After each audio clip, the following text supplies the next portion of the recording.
Welcome to Jamb 2011 Economics Past Question 33. It says a country embarks on deficit financing in order to, option A says, in order to increase revenue.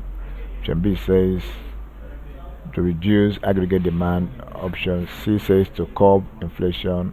Option D says to stimulate investment. If you look at the uses of deficit budgets, it is used to correct deflection. One of the uses again is that it can also be used to finance a national emergency such as war or flood.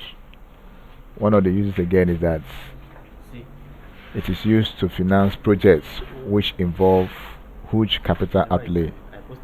Under use again of deficit budgets, it is used to increase aggregate expenditure or demand and reduce unemployment. So based on this, a country embarks on deficit financing to curb in order to curb inflation. So option C is the correct answer. Thank you, and please subscribe for more past questions.